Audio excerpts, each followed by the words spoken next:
금요기도에 나오신 성도님들 환영하고 축복합니다. 추운 날씨에도 불구하고 이렇게 예배의 자리와 기도의 자리를 지켜주셔서 참으로 감사드립니다. 믿음이라고 하는 것은 언제나 이렇게 어려움을 통과할 때 빛이 나게 되고 위기의 순간에 그것이 진짜인지 아닌지가 판별나는 것 같습니다. 언제나 비가 오나 또 눈이 오나 춥고 더운 날에도 항상 이렇게 예배와 기도의 자리를 지켜주시기를 다시 한번 부탁드립니다. 우리 옆 사람과 그러한 마음으로 함께 인사하겠습니다. 우리 여기 모인 한 사람 한 사람, 우리 교회 한 15% 정도 되는 분들이 모이신 것 같은데 이 팔레트의 법칙이라고 하죠. 온 세상의 모든 조직들은 20%의 사람이 80%의 사람들을 책임진다라고 하는 건데요. 지금 여기에도 우리 교회에 정말 기도의 용사와 같은 20%의 사람들이 계십니다. 여러분 한 사람 한 사람을 통하여 하나님의 새 일, 기적과도 같은 역사가 여러분의 가정과 교회에 일어날 줄로 믿습니다. 네, 옆 사람과 인사하겠습니다. 성도님을 통해 하나님의 역사가 시작될 것입니다. 네, 한 번 더 인사하겠습니다. 성도님이 새 일의 주인공입니다. 아멘. 우리 지난주까지는요, 관측사상 가장 더운 11월을 우리가 함께 보냈습니다. 그런데 한 주 만에 겨울을 방불케 하는 추위가 계속되고 있습니다. 시간이 참 빠르고요, 시간은 참 잘만 가는 것 같습니다. 그래서 이 시간이라고 하는 것은 우리의 상황과는 상관없이 덧없이 또 쏘아진 화살처럼 그렇게 자기의 갈 길을 간다라고 하는 것 같습니다. 이렇게 추운 날씨가 계속되고 또 본격적인 겨울이 다가오게 되면 저에게 하나 떠오르는 생각이 있습니다. 바로 내리고 싶지 않다 혹은 나가고 싶지 않다입니다. 따뜻한 차에서 내리고 싶지 않다.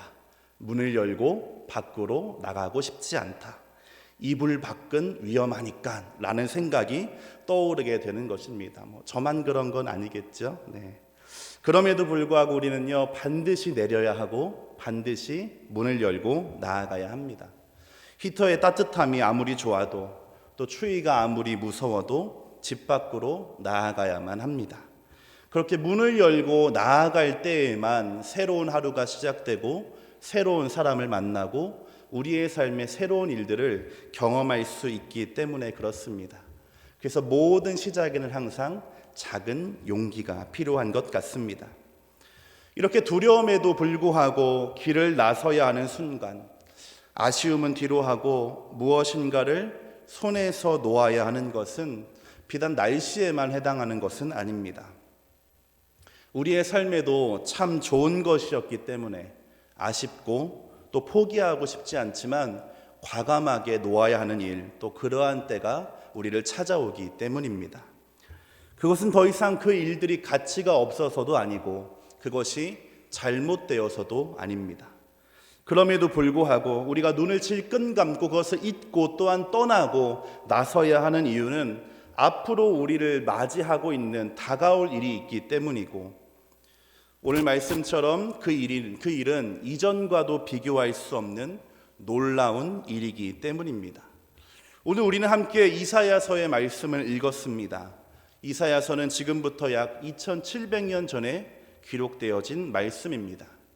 한국 역사로 보게 되면 삼국시대가 시작될 무렵이라고 하니 아주 먼 옛날의 기록인 것입니다. 그러나 이렇게 먼 옛날에 기록되어진 말씀, 그럼에도 불구하고 하나님의 말씀은 언제나 현재 진행형입니다.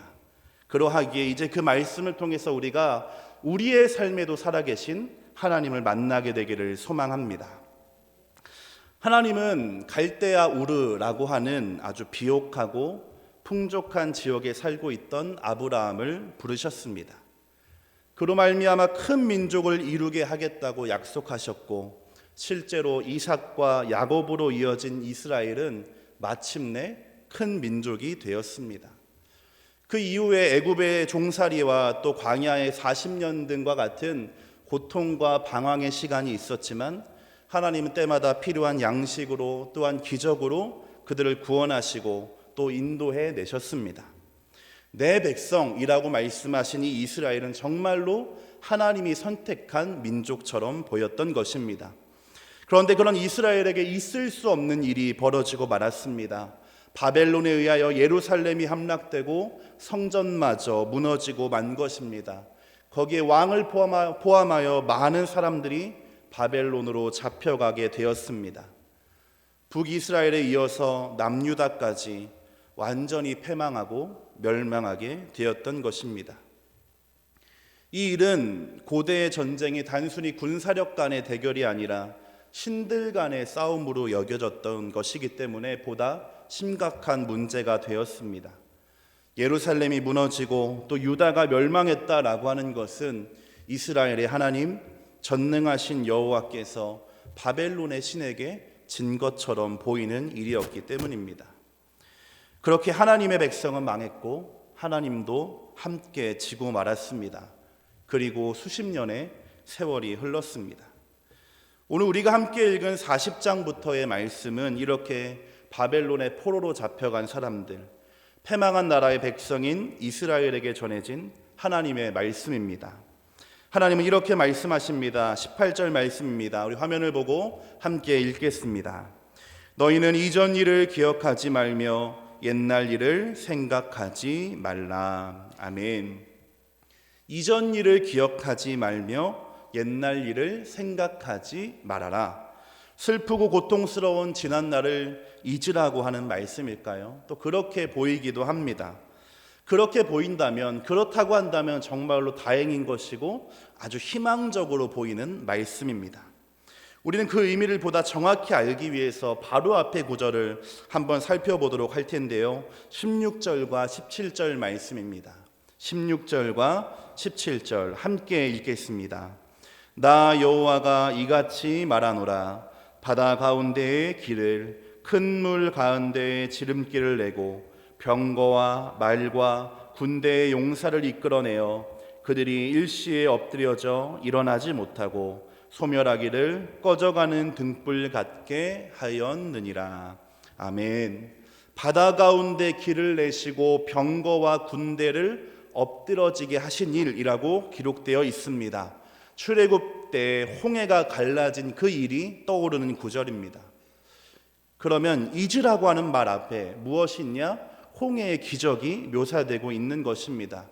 그렇다면 자신을 여호와라고 하시는 하나님께서 다른 일도 아니고 출애굽의 역사를 잊으라라고 말씀하고 계신 것입니다. 이 출애굽의 일들은 자녀가 태어나면 반드시 가르치고 기억하게 했던 일입니다. 만군의 여호와 하나님께서 400년의 노예 생활에서 우리를 구원해 내주셨고 우리를 약속의 땅으로 인도해 주셨다라고 하는 이스라엘에게는 신앙 고백과도 같은 내용이기 때문에 그렇습니다. 우리에게로 말하면 3.1 만세운동 또 8.15 광복절과 같은 날이 이 출애굽의 역사가 되는 것입니다.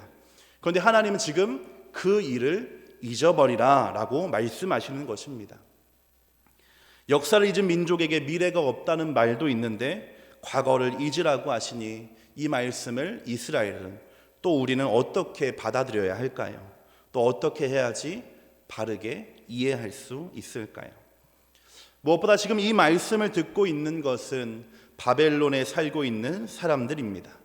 그들은 여전히 포로 상태입니다. 하나님의 말씀은 감사하지만 받아들이기가 쉽지 않습니다. 게다가 실제로 바벨론에서의 포로 생활은 우리의 생각처럼 어렵기만 한 것이 아니라 각각 나름의 전통을 유지하고 또 부를 쌓을 수도 있었고 신분을 상승시킬 수 있는 가능성까지 열려 있었습니다. 누군가는 이제 망한 나라 다 잊어버리고 여기에서 잘 살아보자라고 마음 먹고 생각할 수도 있었다라고 하는 것입니다. 그렇기에 과거를 잊으라라고 하는 하나님의 명령은 더욱더 이상하게 느껴집니다. 오히려 하나님이 하셨던 이전의 위대한 일들을 하나님이 이 일도 하셨고 이 일도 하셨고 이 일도 하셨으니 이제는 너희에게 새로운 일을 하실 것이라 이렇게 말하는 것이 보다 상식적이고 기대하게 만드는 것 같습니다. 그래서 있었던 믿음은 더욱더 강하게, 연약해진 믿음을 다시 생기게 해서 하나님을 따르도록 하는 것이 우리 사람 생각에는 더 맞게 들리는 것입니다. 그런데 지금 하나님은 오히려 그 일들을 다 잊어버리라 라고 말씀하시니 지금 우리가 보아도 당황스럽게 보이는 것입니다. 그러나 하나님은 틀림이 없는 분이십니다. 하나님의 지혜는 사람의 생각을 뛰어넘습니다. 내 생각보다 하나님의 생각이 언제나 옳습니다. 무엇보다 하나님은 자기 백성에게 가장 좋은 것을 주시는 분이신 줄로 믿습니다. 우리 시간 그러한 믿음을 가지고 19절의 말씀을 읽어보도록 하겠습니다. 19절입니다. 보라, 내가 새 일을 행하리니 이제 나타낼 것이라. 너희가 그것을 알지 못하겠느냐? 반드시 내가 광야의 길을 사막의 강을 내리니. 아멘. 하나님께서 과거를 잊으라고 하신 이유는 분명합니다. 보라, 내가 새 일을 행하리니. 하나님이 새로운 일을 행하실 것이기 때문입니다. 과거에는 바다를 갈라서 길을 내셨던 하나님이 이제는 광야 사막 한가운데 길을 내실 것입니다. 이 길은 많은 사람들이 함께 돌아올 수 있는 큰 길을 말합니다. 또 반석을 쳐서 물을 마시게 하셨던 하나님이 이제는 사막에서 강이 생기게 하신다, 강을 만드신다라고 하십니다. 바벨론에 세방된 이스라엘 백성이 돌아오는 길을 예비하시고 또 그렇게 돌아가는 모든 여정을 지켜주시고 인도하여 주시겠다는 하나님의 약속의 말씀인 것입니다. 더 놀라운 것은 그 일이 막연하게 먼 미래가 아니라 곧 일어날 일이라는 것입니다. 정확히는 이미 그 일이 시작되었다라고 하십니다.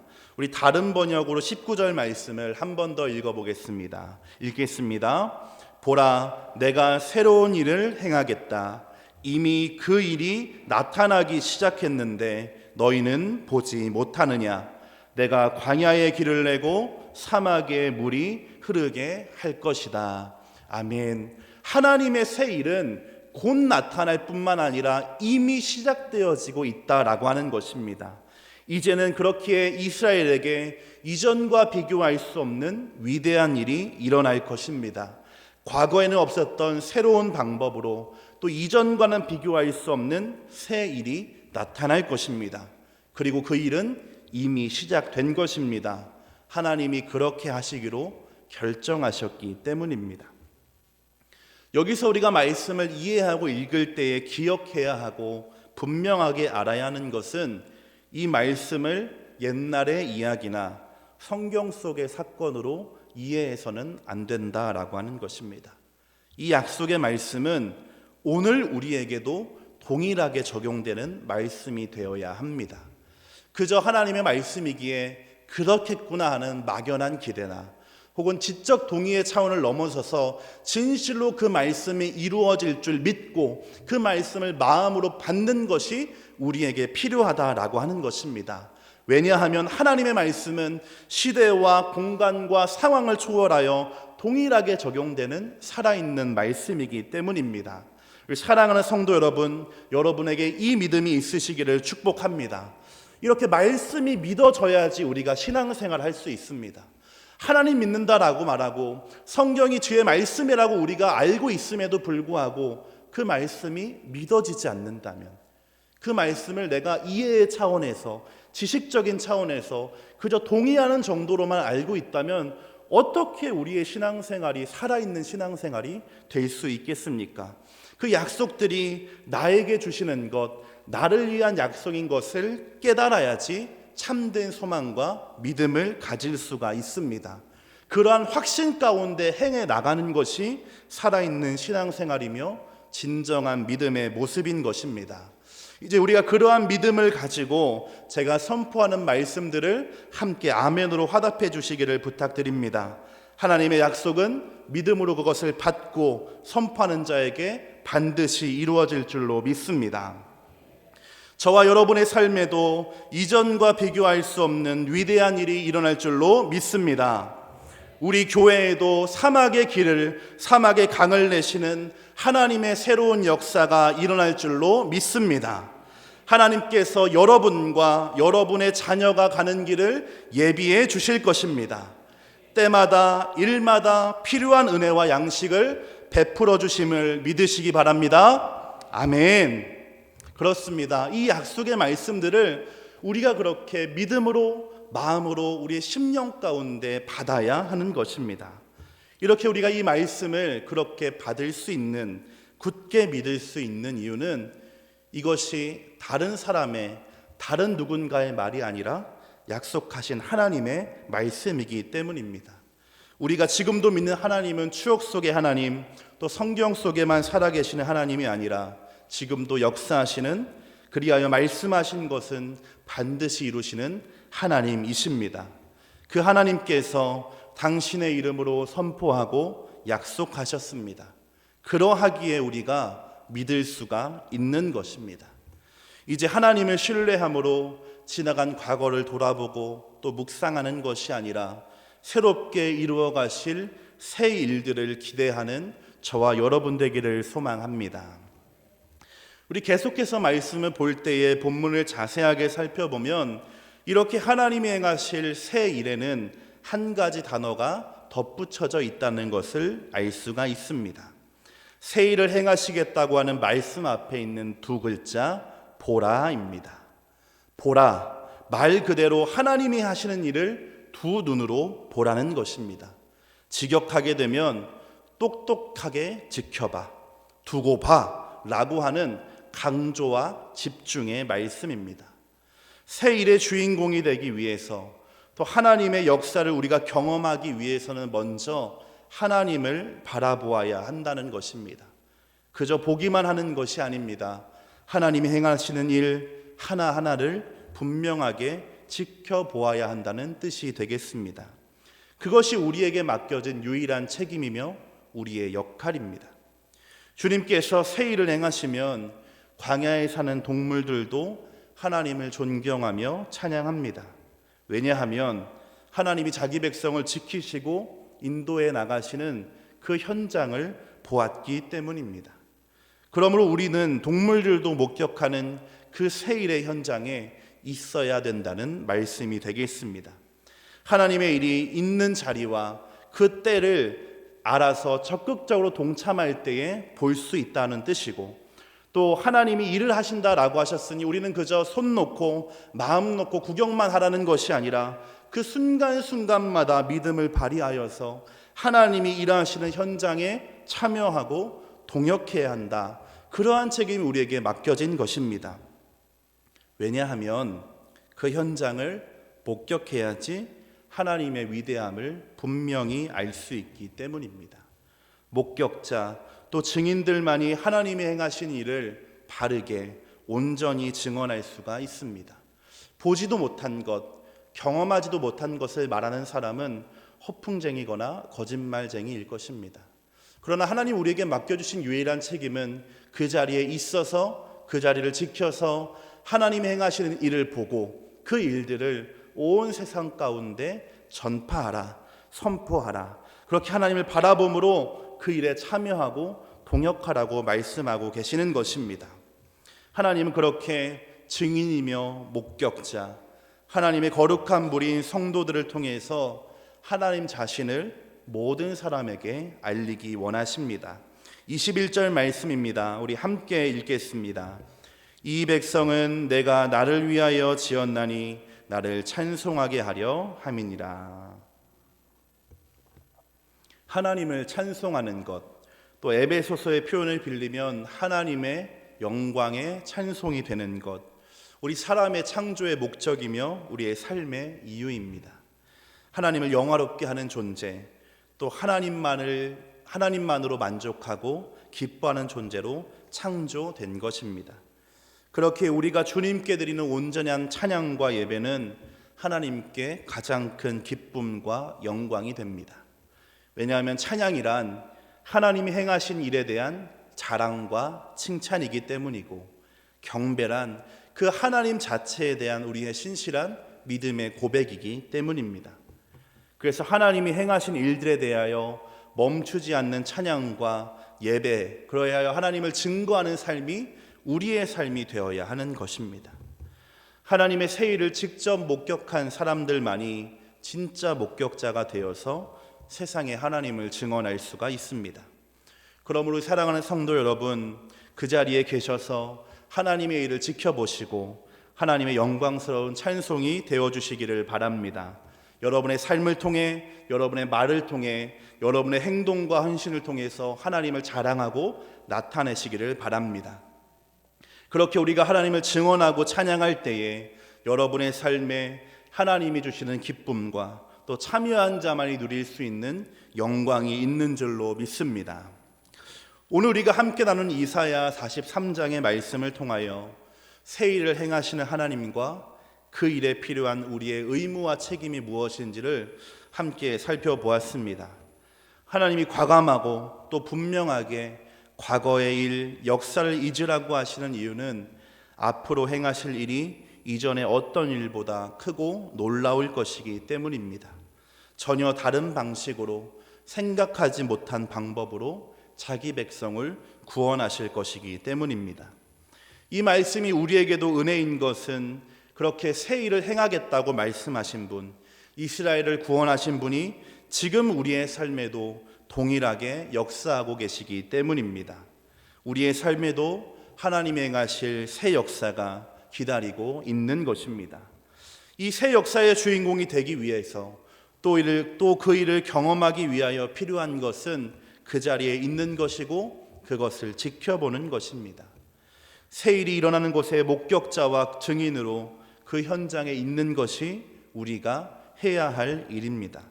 그렇게 하나님께서 일하시는 그 현장 가운데 함께 있을 때 우리는 새 일의 주인공이 될 뿐만 아니라 하나님의 일에 참여했다는 영광도 누리게 될 줄로 믿습니다.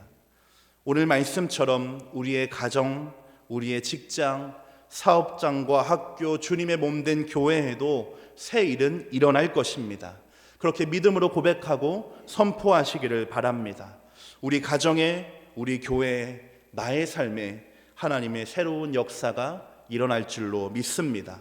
그럴 때에 주님과 함께 하시는 성도님들 되시기 바랍니다.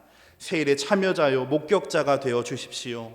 약속하신 하나님의 신뢰함으로 불러주신 그 자리를 버티고 또 지켜주시기를 바랍니다. 그리하여서 새 일의 목격자로서 하나님의 은혜를 찬양하고 또 온 세상에 널리 알리시는 주님의 영광의 찬송이 되어주시기를 소망합니다. 우리 이 시간 말씀을 기억하면서 함께 찬양하도록 하겠습니다.